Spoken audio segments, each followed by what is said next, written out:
Very good evening बच्चों, कैसे हैं आप? मे भी आप सब लोग ठीक होंगे।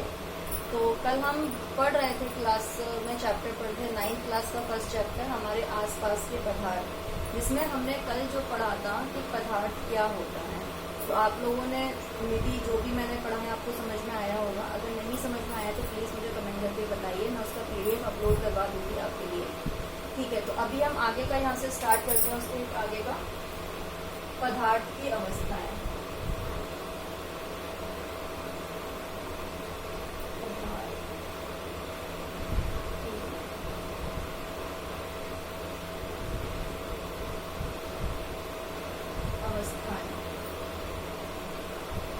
स्टेट ऑफ मैटर, इसको हम इंग्लिश में बोलते हैं स्टेट ऑफ मैटर, यानी पदार्थ की कितनी अवस्थाएं होती हैं। तो पदार्थ की जो अवस्थाएं होती हैं वो होती हैं 3। तो आप देख लें यहाँ पे पदार्थ की 3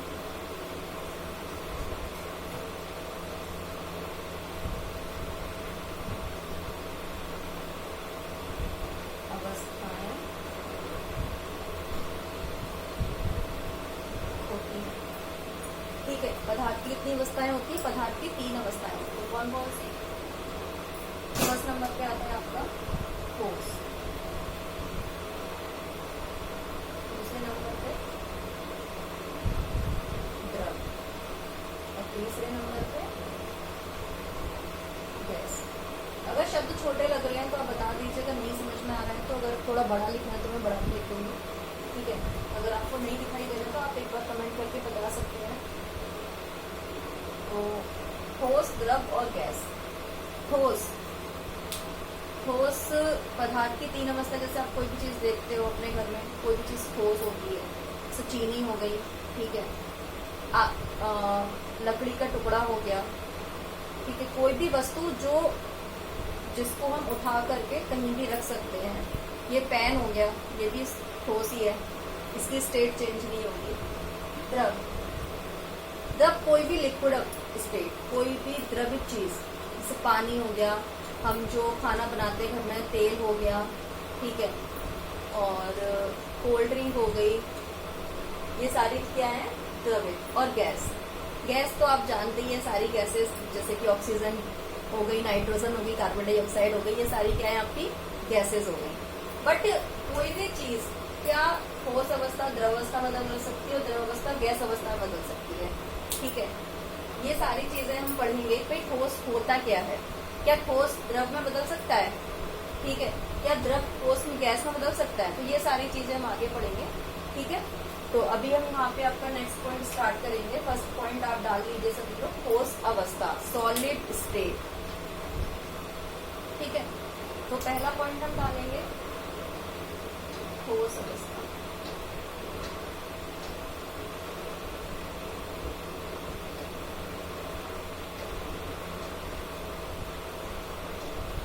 अभी आप सोच रहे हो इसको बोल सकते हैं सॉलिड स्टेट।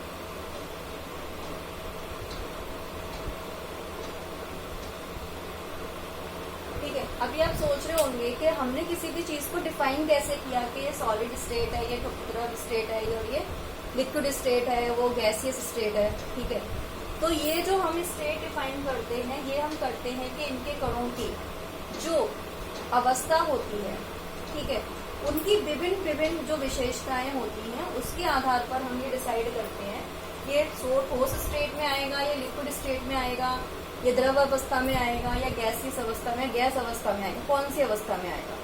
तो हम देखते हैं इसमें क्या विशेषता हम देखते हैं ठोस अवस्था में।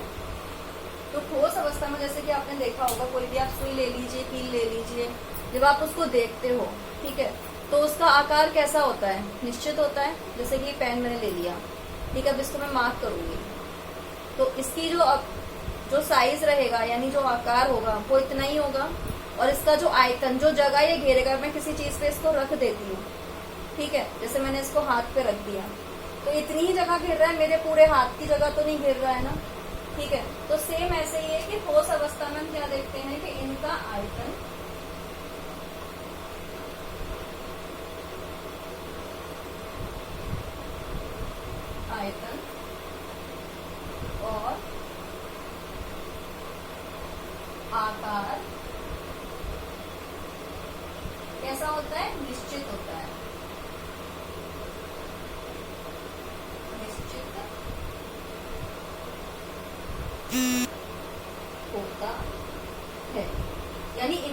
अगर मैं बात करूं in terms of English students के लिए, solid state in this state is have a volume and size is definite. इनका जो आकार और आयतन होता है वो कैसा होता है, समान होता है, ठीक है।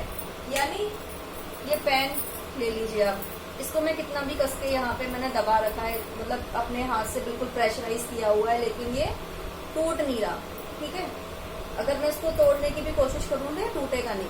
अगर लेकिन ये टूट भी गया, अगर मैंने इसको तोड़ दिया, तो फिर भी इसका क्या रहेगा, आयतन और आकार दोनों क्या रहेंगे, निश्चित रहेंगे। अगर मैं इसको दो टुकड़ों में कर भी दूंगी तो इसके दो टुकड़े हो जाएंगे, बट इसका आकार भी यही रहेगा। अगर मैं इसको रखूंगी तो उतना ही ये स्पेस भी घेरेगा, ठीक है। तो यानी अगर मैं इस पे बल लगाती हूँ तो बल लगाने पर ये टूट सकते हैं,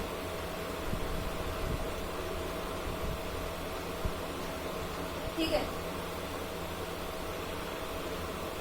बाह्य बल लगाने पर भी फोर्स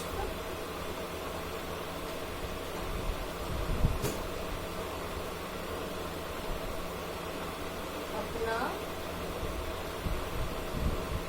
आकार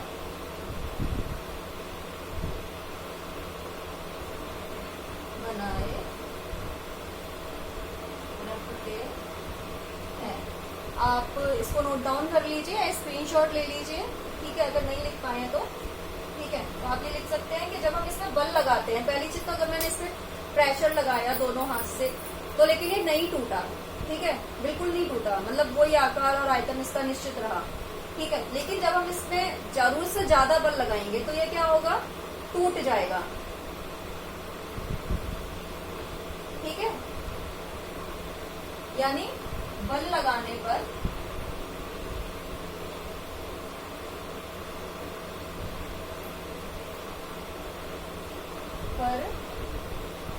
ये टूट सकते हैं,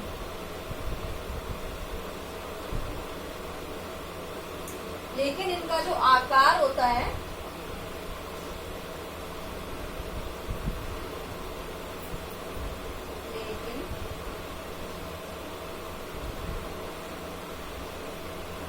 इनका आकार नहीं बदलता,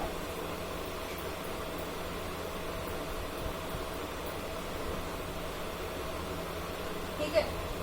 यानी इनका जो आकार होता है ना वो निश्चित होता है, ठीक है।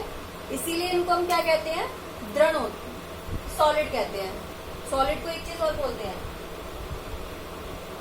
इसीलिए ये कैसे होते हैं, दृढ़ होते हैं। कैसे होते हैं, दृढ़ होते हैं। तो आप इसको नोट डाउन कर लीजिए।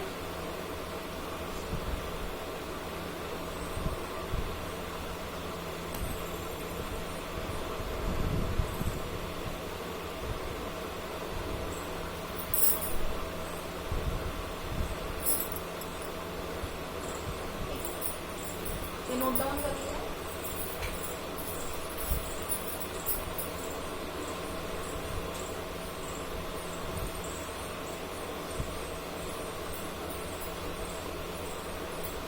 अब आप दूसरा पॉइंट डाल लीजिए। दूसरा पॉइंट क्या है हमारा, द्रव अवस्था।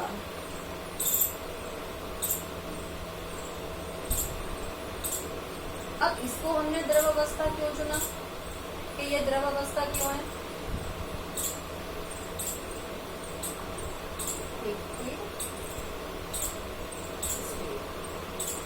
अब ये लिक्विड स्टेट क्यों है, इसमें जो आती हैं चीजें वो लिक्विड क्यों होती है, क्यों, ठीक है।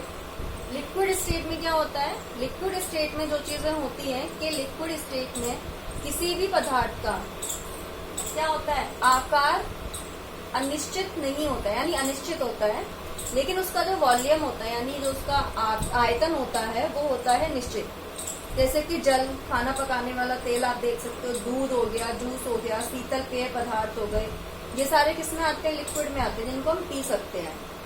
ठीक है, इनको अगर हम डिफरेंट डिफरेंट टाइप के यानी भिन्न भिन्न प्रकार के बर्तनों में रखते हैं तो ये उनका आकार ले लेते हैं। जैसे कि मैंने पानी को ग्लास में रखा तो उसका आकार ग्लास जैसा हो जाएगा, मैंने कटोरे में रखा तो कटोरे जैसा आकार हो जाएगा, या मैंने कटोरी में ले लिया तो उसका आकार कैसा हो जाएगा, कटोरे जैसा। भगोनी में डाल दिया तो भगोने जैसा हो जाएगा। तो उसका जो आकार क्या है भाई, एक गिलास पानी लिया मैंने, उसको ग्लास में रखा, एक गिलास पानी था यानी उसका आयतन उतना ही था, लेकिन उसका आकार कैसा था, ग्लास जैसा।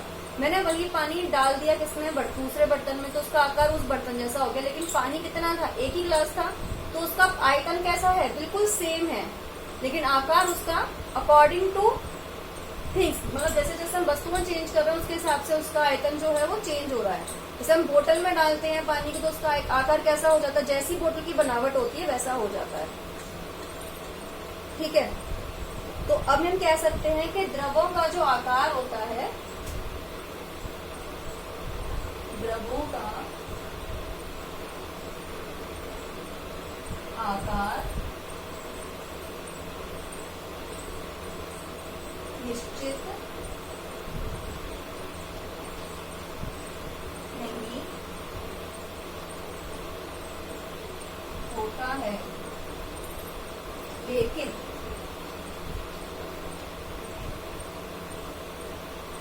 इनका आयतन निश्चित होता है। ठीक है,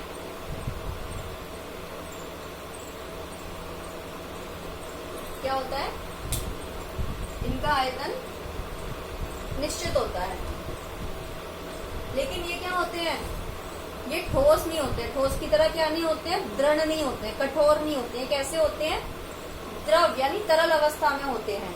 यानी ठोसों की अपेक्षा अगर मैं बात करूं तो द्रव कैसे होते हैं, उनमें बहाव की प्रकृति पाई जाती है, यानी वो उनमें बहने का गुण होता है। बहने का गुण यानी विसरण, विसरण उनमें क्या होता है, ज्यादा होता है। आप नोट कर लीजिए इसको।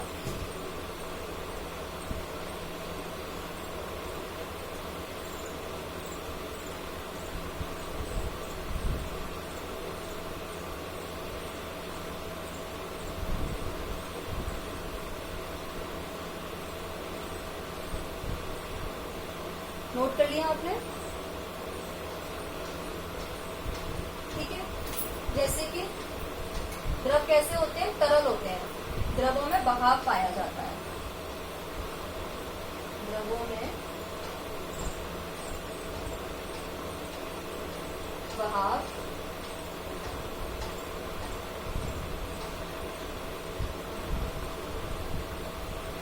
होता है।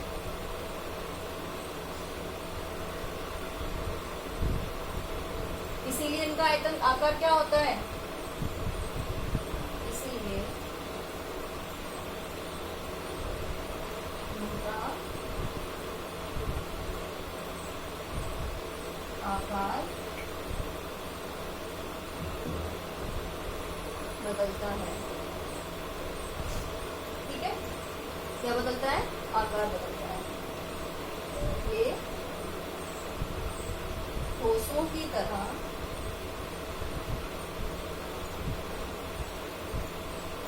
दृढ़ नहीं होते,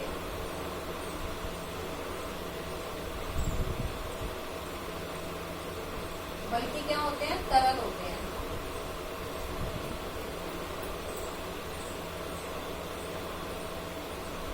कैसे होते हैं, तरल होते हैं। इनमें क्या पाया जाता है, ठोसों की अपेक्षा द्रवों में विषण गुण अधिक पाया जाता है। विषण गुण यानी जब ऑक्सीजन गैस हो गई, ऑक्सीजन गैस को आप लकड़ी के टुकड़े के अंदर जा सकती है, नहीं जा सकती ना, बताइए। इस पैन के अंदर ऑक्सीजन गैस जा सकती है, भाई ये जो पैन है इसके अंदर ऑक्सीजन गैस जा सकती है, नहीं जा सकती। तो ठोसों की अपेक्षा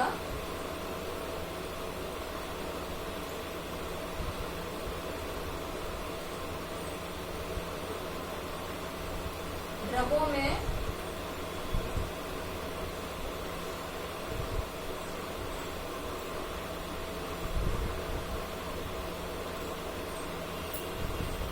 विसरण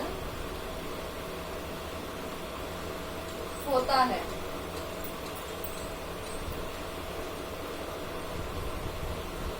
कि आपने देखा हुआ है, आप कभी नदी में गए हो, नदी में आप मछली पकड़ते हो, मछली देखते हो, मगरमच्छ होते हैं, ये सारे जीव जंतु कहाँ रहते हैं?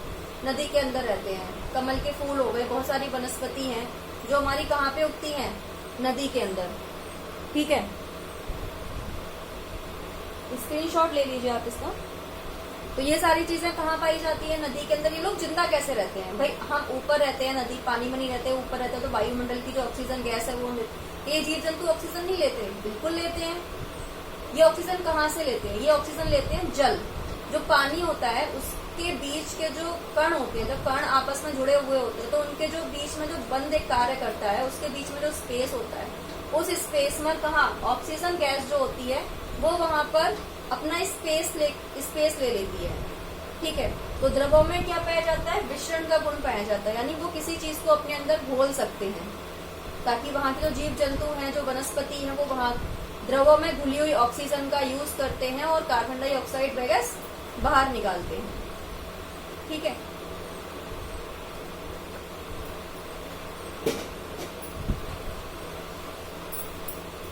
अब थर्ड पॉइंट है हमारा गैसीय अवस्था, यानी गैसियस स्टेट।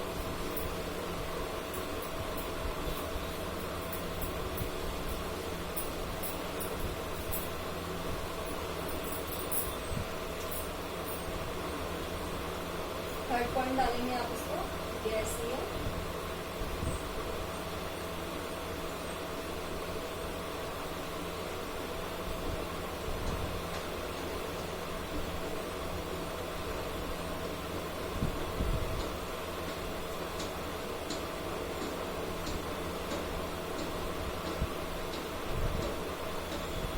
गैसीय अवस्था। अब हम गैस की बात करें, गैस का ना तो आकार होता है और ना ही क्या होता है? आयतन, यानी इसका आकार और आयतन दोनों ही अनिश्चित होते हैं। ठीक है, जैसे कि बात कर लेते हैं हम,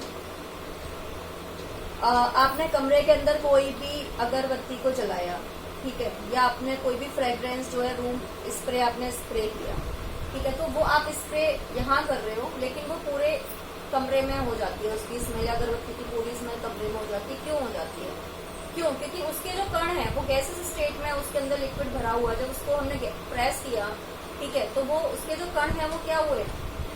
जो हमारे आसपास जो गैस के अणु थे, उन्होंने उसको अपने साथ में पूरे कमरे में फैला दिया। ठीक है, तो क्या कह सकते हैं हम कि गैस, पहले नोट डाउन कर लेते हैं आप, इनका आकार और आयतन दोनों ही निश्चित नहीं होते। क्या नहीं होते हैं? इनके आकार और आयतन दोनों ही निश्चित नहीं होते हैं। इनके आकार और आयतन कैसे होते हैं? अनिश्चित होते हैं। ठीक है, जैसे कि आपने एलपीजी को देखा है, एलपीजी गैस होती है जो हम जिससे हम खाना बनाते हैं। ठीक है, सीएनजी गैस हो गई जो आजकल क्या कहते हैं वाहनों में, व्हीकल्स में यूज होती है, जिससे व्हीकल्स चलते हैं। तो ये सारी क्या है? गैसेज हैं। ठीक है, जिनको मतलब इनका आकार आयतन की बात करूं मैं कि काफी बड़े आयतन की अगर मैं गैस की बात करूं, एक रूम के बराबर जो गैस होती है उसको आप छोटे से सिलेंडर में आप दबा सकते हो, यानी प्रेस भर सकते हो। ठीक है, तो गैसों में क्या होता है?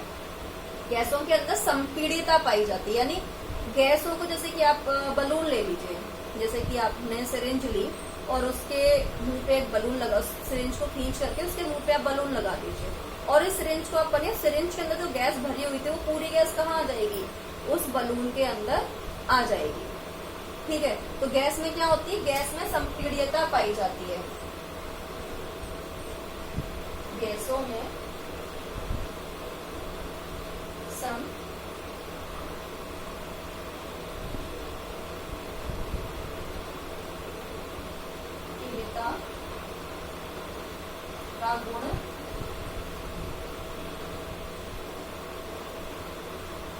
अधिक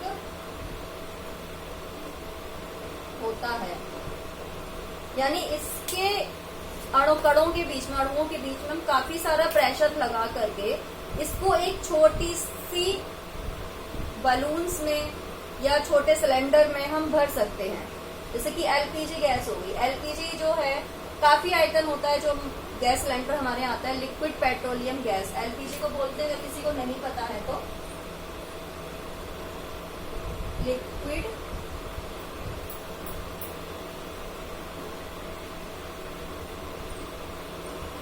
पेट्रोलियम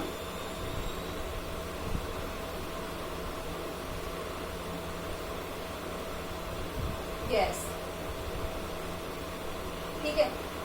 तो लिक्विड पेट्रोलियम गैस जो होती है वो जो हम यूज करते हैं हमारे घर के सिलेंडर्स में, ठीक है। आपने एलपीजी गैस जो होती है, या अस्पतालों में ऑक्सीजन गैस के सिलेंडर आपने देखे होंगे। ऑक्सीजन गैस के सिलेंडर होते हैं जिनमें ऑक्सीजन गैस भरी जाती है। वो कैसे भरी जाती है? उनको संपीड़ित कर करके, संपीड़ित मतलब उनको काफी ज्यादा प्रेशर करके उन सिलेंडर्स में उस गैस को डाला जाता है। सीएनजी, ठीक है, सीएनजी, इसको हम बोलते हैं संपीड़ित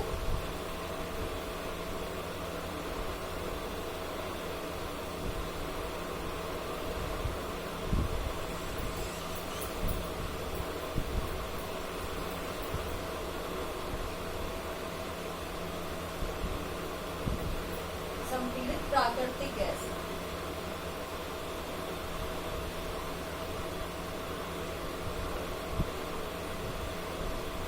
कंप्रेस नेचुरल गैस,